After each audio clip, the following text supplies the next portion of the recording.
Yeah, I'm David, and I'm a drug addict. Hey, Dave.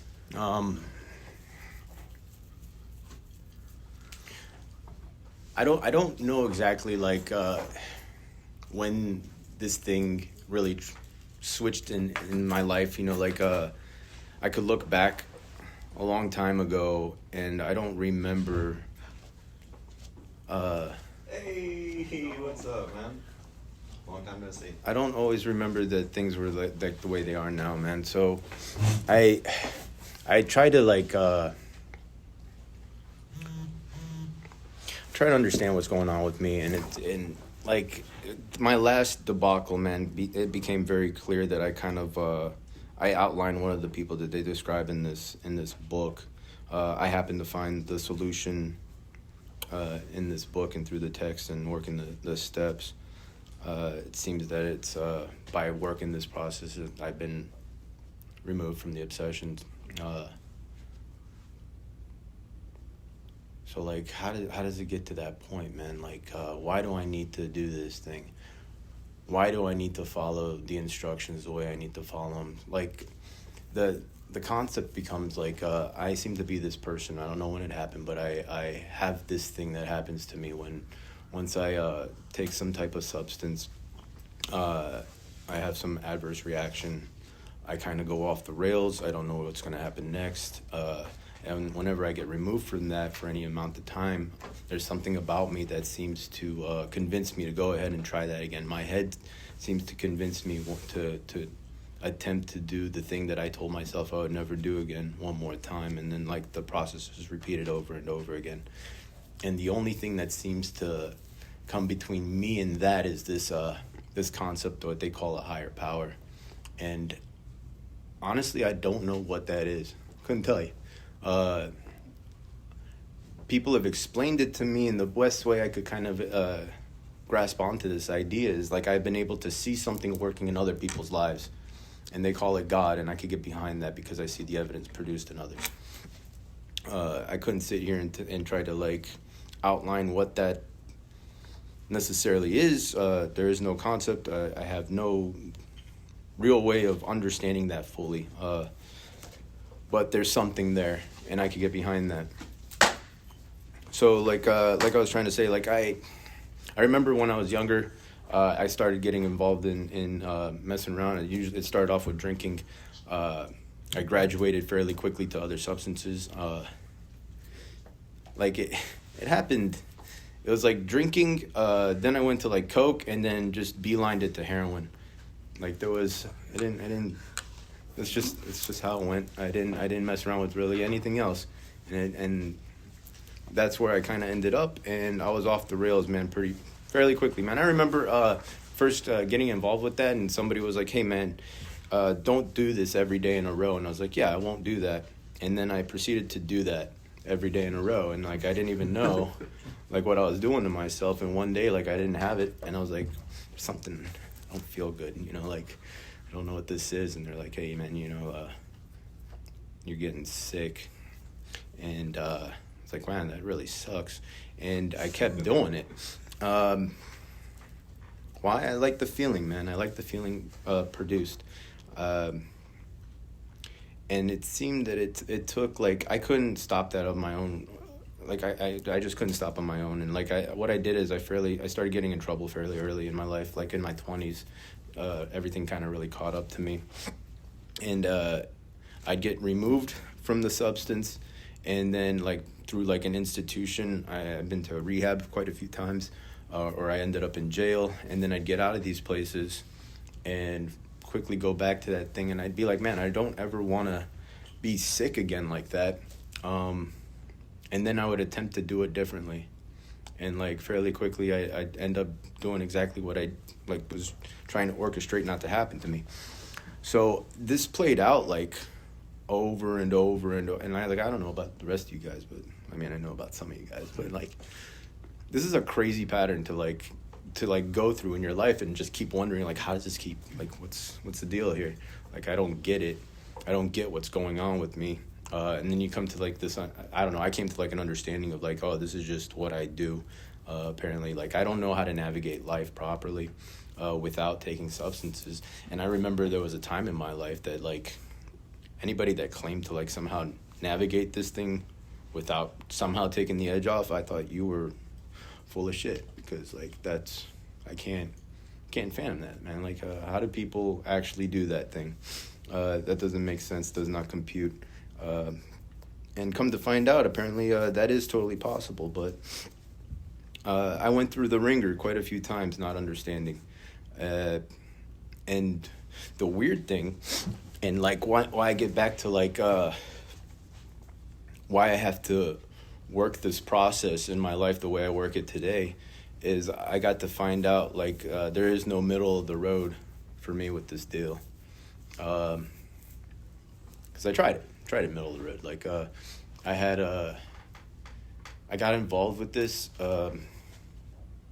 and it worked for a while, and I went through the step process, and that's exactly what it was to me. Like some guy sat down, read this thing to me, we went through the whole process, and then when that was done, I like kind of stuck this book on my shelf or in a drawer, can't really, it was somewhere in my room, right?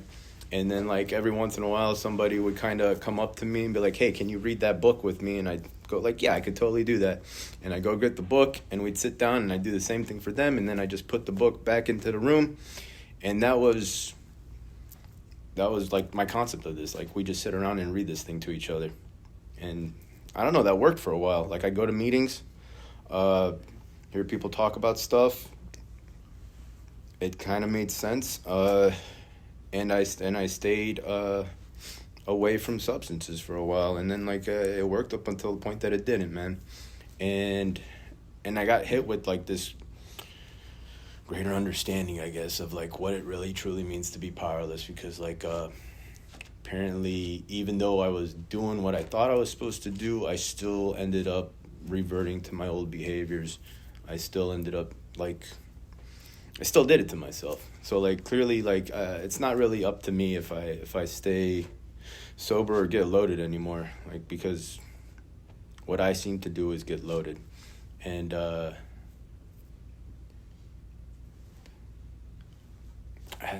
like somehow following this thing the way that I do today, I'm able to remove myself so much out of my own damn way that I allow something to come into my life that seems to put itself between me and the next one. At least that's how it kind of seems to me right now. And that sounds like hocus pocus, but like at the same time, that seems to be the evidence in my life. I got down to this point where you guys read it in the beginning of the meeting, and that's basically where it lines up for me too, man. Like if I was able to see that pattern for what it was, and it's like not a matter of if I get loaded again, but it's just when I really get to this point of doom and gloom. And I think that's what really hit me this last time. I had like 4 consecutive back-to-back treatment centers, each time getting out like after having some experience in like the rooms and the steps and stuff. And I get out of those treatment centers going like, yeah, I know what I need to do to like really got this thing this time. I know what I got to do. And like I get loaded again. I'm like, well, how the hell did that really happen? And then like, so that happened 4 times in a row. And like on that last one, I was like, I clearly don't have any clue what, really don't know what the hell to do. And yeah, rightly so, man. And so where was it? If you are seriously as alcoholic as we were, we believe there's no middle of the road solution. Okay. We were in a position where life was becoming impossible. And if we had passed into the region from which there is no return through human aid, like, yeah, I don't know when I crossed that line, but clearly like my last run has proven that, man. Like I can't seem to remove this thing from myself. People, whatever they throw at me doesn't seem to really do the ticket either, man. Like no human aid. Yeah, clearly. We had but 2 alternatives. Kind of simplifies it for me. Is one was to go on to the bitter end, blotting out the consciousness of our intolerable situation the best we could, and the other is to accept spiritual help. So like I have options here, right? I could continue doing what I've always done, or I could sit back and go like, I clearly don't know what the hell to do, and like maybe I need to accept whatever the spiritual help may be. Don't know what that is. I'm not really sure. Like my idea of spirituality, I got these beads on my uh, on my wrist. Maybe that's like some idea of spirituality. I don't know. Maybe yoga. What do you mean by spirituality? And like it's clearly like what I've come to find is like I am disconnected, and ideally spirituality is just reconnecting in a different way. So we go through this process, and if the steps are fluid, man. Like it's not really. You kind of take off. You got to see it for what it is. You see the writing on the wall, man. You either are like this or you're not, man. Like if you're not, you could probably hang out and do whatever you want and carry on with your life, and maybe, I don't know, things will probably be okay for you, man. Like I happen to fall in that category of people that I need to really do this deal, man. I see the writing on the wall. I fall into the same pattern, the merry-go-round of horrors, and they keep telling me that the solution is in this book. It's outlined in these steps in the program of action. So if I can see that for what it is, I have to come to this understanding of that I can't seem to do this for myself. I got to tap into something else. I have to make some type of decision to stop doing things my own way and maybe follow through with the rest of this thing. And like right there, we take a break when we're making that decision. It says we think well before making this decision, right? So we pause there for a minute, and then it's kind of fluid into action one more time, man. If you make that choice to go on, you jump into 4-step. I get to see, how selfish and self-centeredness, driven by 100 forms of fear, is manifested in my life. I do that through the process of the 4-step. I could really see how my actions, my anger, and my fear has warped my way of viewing the world and the people that reside in it. When I discuss this with somebody, I get to kind of talk it out. I get to see things from a different lens. I move on to that, and I start operating in the world a little bit differently. And so where that will bring us is up to step 10. And so like I've learned this whole process, kind of dabbling with it in the world, and it's going to take us right up to 84, right?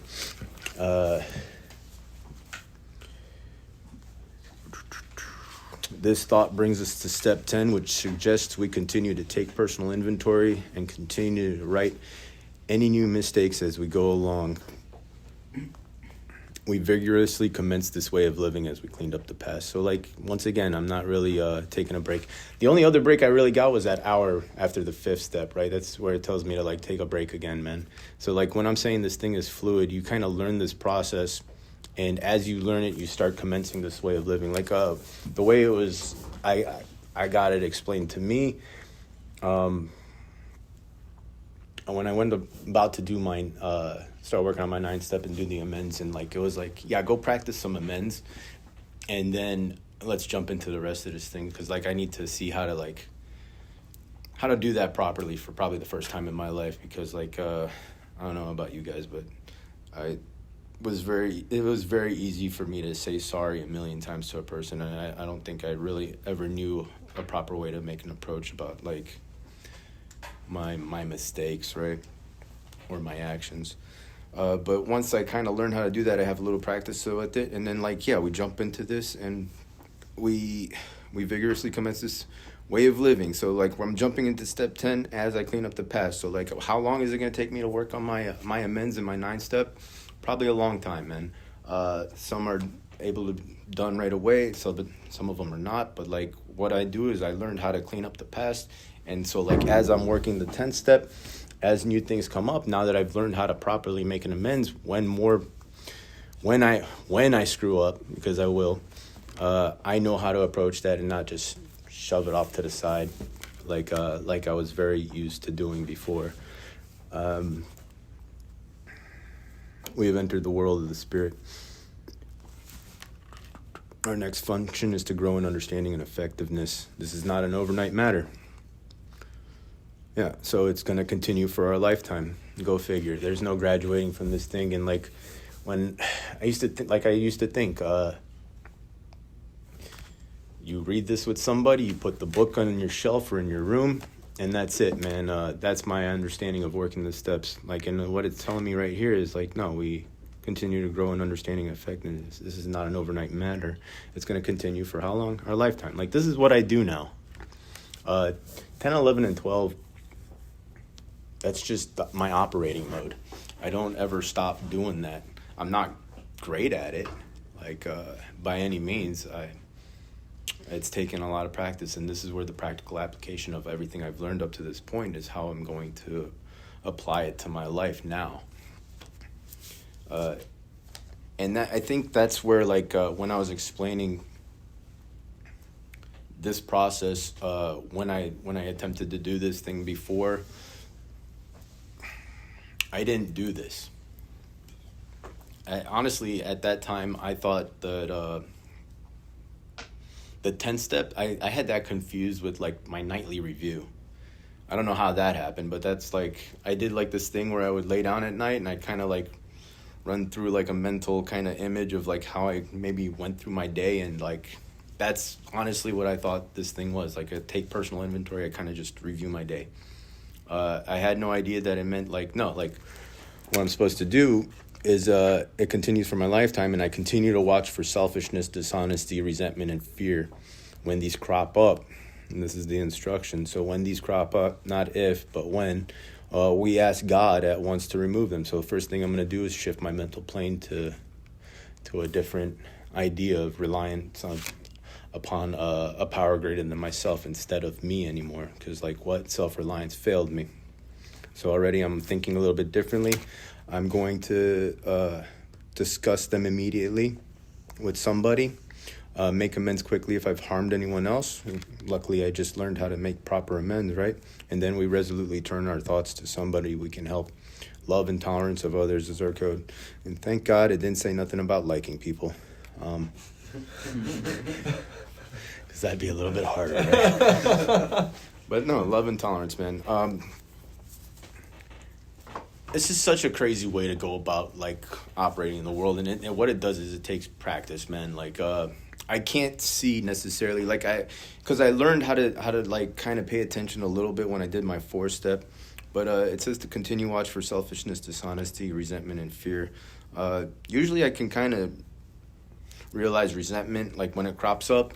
I'm gonna be operating through the day, and, like, I'm going to feel some type of way about somebody or something, and, like, maybe I'm not 100% sure on, like, what that is, but exactly, but I'm feeling some type of way, and maybe I need to start paying attention to that. So when I feel that feeling, I have the instruction manuals of how I go about handling it, that, man. Like, first thing I'm going to do is I'm going to turn to God, then I'm going to go talk to somebody about it.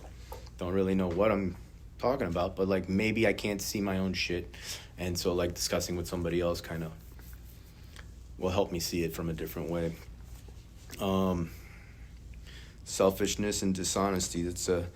Fear is pretty easy to pinpoint too, man. Like, I all the time, man.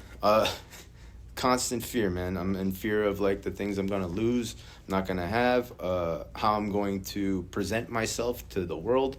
I had a bunch of fear even before I came here, man. It's a constant thing. What do is I constantly am turning to this thing, this power greater than me. I'm constantly turning to other people to kind of wrap my head around it, discuss it out, and, like, so far so good, man. Like, I experience it, I go through stuff, and I'm like, oh, I don't even know what I was so fearful about in the first place.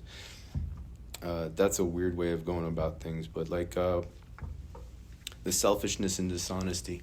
Dishonesty was kind of easier for me to pinpoint. Like, yeah, clearly I should maybe not be lying to people anymore. I don't know about anybody else in here, but, like, the way I operated before,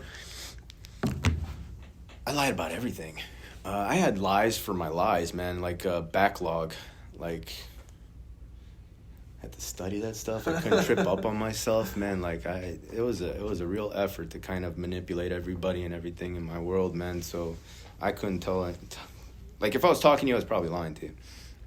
So clearly I could see that, yeah. So maybe dishonesty. I won't lie to people anymore. A weird thing that kind of shifted on me is this idea of lying to myself now. So like in the very beginning of this thing, even when I had to like fully concede to my innermost self, like not for anybody else, this idea that I'm one of these people that probably needs to work this process. I had to be real with myself probably for one of the first times really in my life. And like how that carries on. Can I pay attention to how I may be lying to myself? Like the best lies I ever told were the ones to myself. I built core beliefs on lies. You know, like I think one of those growing up was like I'm real, like some sort of gangster, you know, really out here doing big things, man. And I sold myself that lie, like a tough guy bravado, and like none of that's true, not at all. But I had no problem believing it, and it helped me deal with a lot of stuff. You know what I mean? But like another way I kind of look at, so like how am I lying to myself? I've noticed this thing I started to do is like something will happen. And I'll say this thing like, oh, I don't care. It doesn't bother me that I don't care. I don't think I'd have to say that if I really didn't care about it or like it really didn't bother me in some way. So like that little lie to myself, clearly something's kind of like affecting me, but I'm trying to shove it to the side like it holds no major effect on me. And maybe it's not that big of a deal, but what I learned through my experience was like these little things will stack up against me like this death by 1,000 cuts. It builds up and it turns into some like deeper resentment. It can obscure my view of other people. I'll feel like some part of me got attacked. I'll say, I don't care. That doesn't bother me. I'm lying to myself right there. I'm not addressing it properly. I'll just push it off to the side and it will build up. And stuff like that can easily manifest into like isolation. I can easily become an island in my own recovery this way because I will start to alienate certain people. If I feel like I'm keep getting affected somehow, I'm saying it doesn't really bother me. I brush it off. Start to build up walls before you know it, man. Like I want to talk to certain people. I may start avoiding some people. And like realistically, like I probably created all that on my own because I have an obscured view of the world and like the people operating in it. Because why? Like I'm selfish, self-centered, full of fear. I may feel like you guys are not treating me the right way that I need to be treated all of a sudden. And if I don't pay attention to these things, they build up. And it's a weird way of trying to operate and pay attention to these things. But that's like the major differences that I had to imply into my life today, man. If I learned how to do this, can I continue to pay attention to that?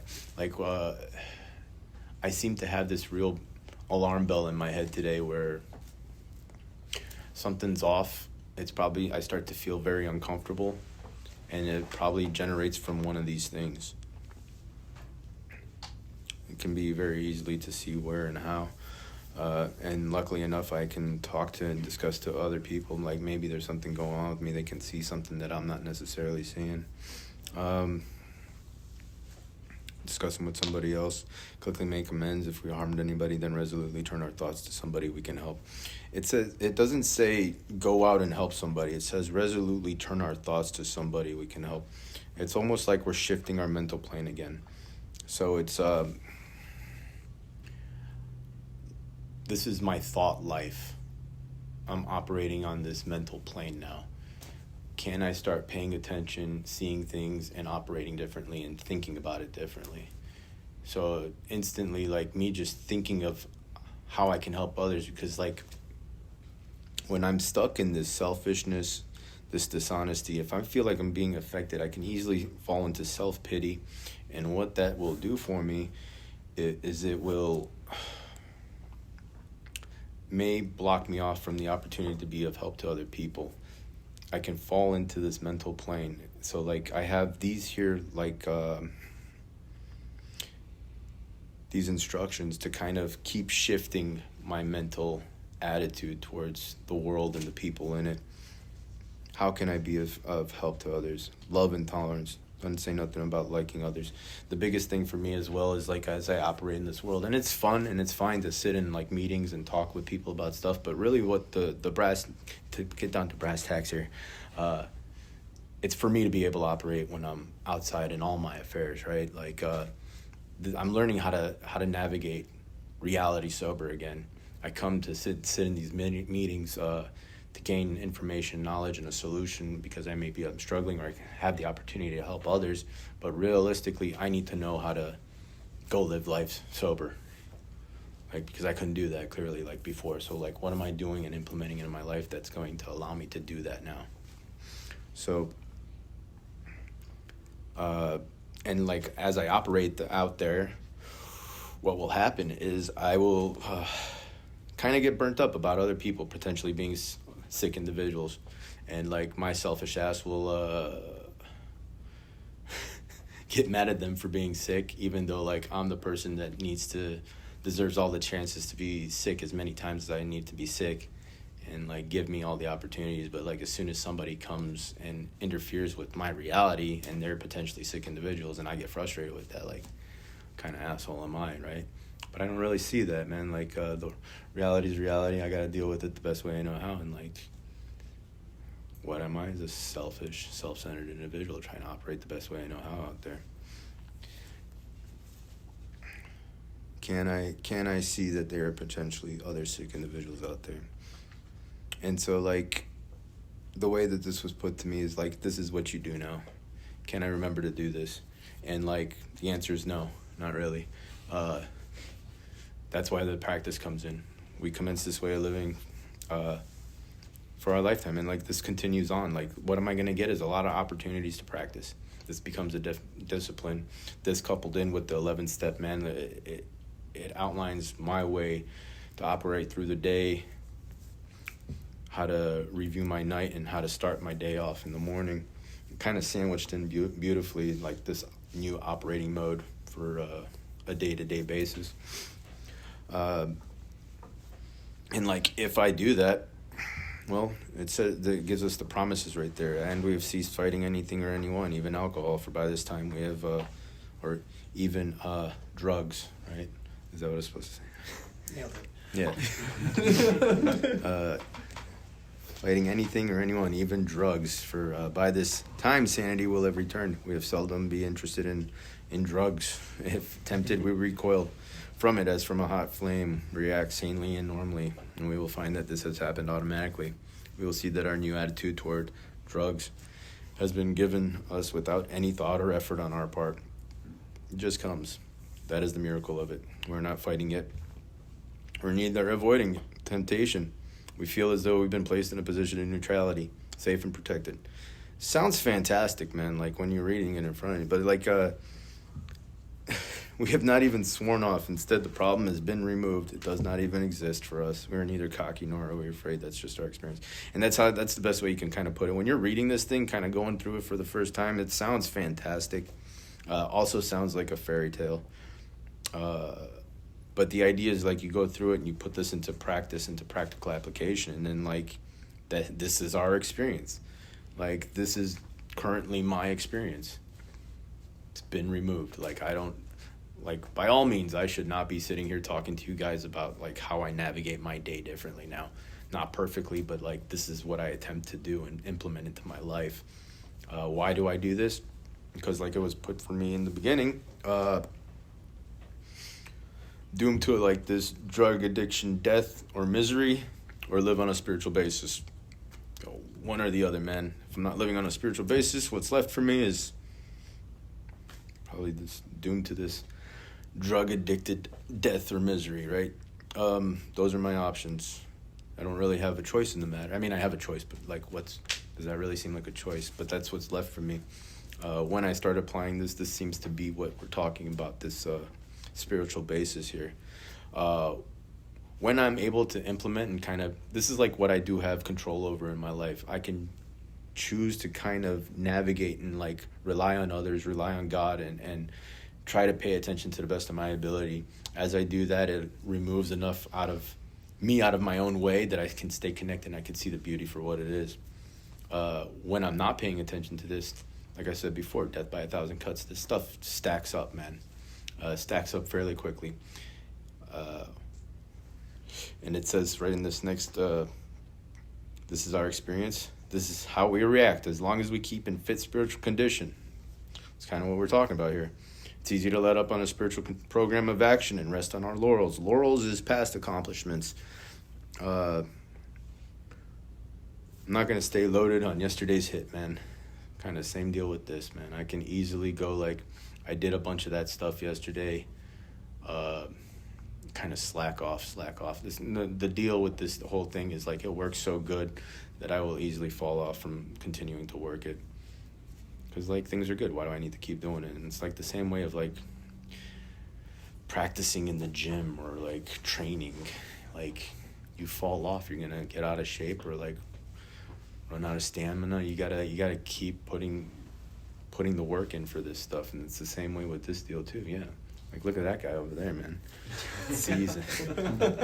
He will let you know. Smaller than they were last week. Yes. It's a padded jacket. It's a padded jacket. But, like, yeah, that's the deal, man. Like, it's easy to let up off on this and rest on our laurels. We are headed for trouble if we do. For narcotics are a subtle foe. We are not cured of addiction. What we really have is a daily reprieve contingent on the maintenance of our spiritual condition. Every day is a day we must carry the vision of God's will into all our activities. How can I best serve thee? Thy will not mine be done. And that's like another one to really struggle with. Because like I have a friend that says the same thing, man. He's like, yes, this best way to develop a relationship is you start talking. So like one of the things I've implemented, like all throughout this book, man, whenever it says we ask, that's a prayer. And so like what I've kind of implemented into my life is like this prayer deal, man. And like I'll say something like this: how can I best serve thee?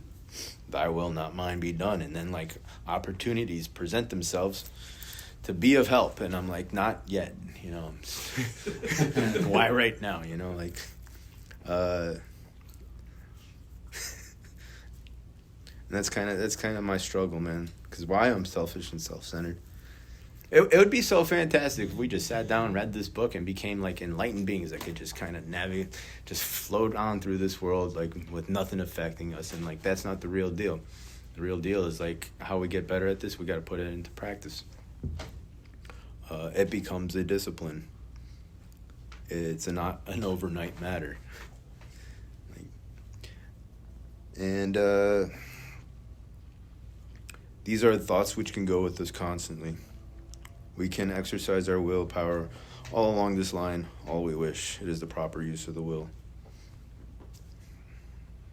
I think that almost kind of wraps it up right there. Much has already been said, receiving strength and inspiration, direction from him who has all knowledge and power.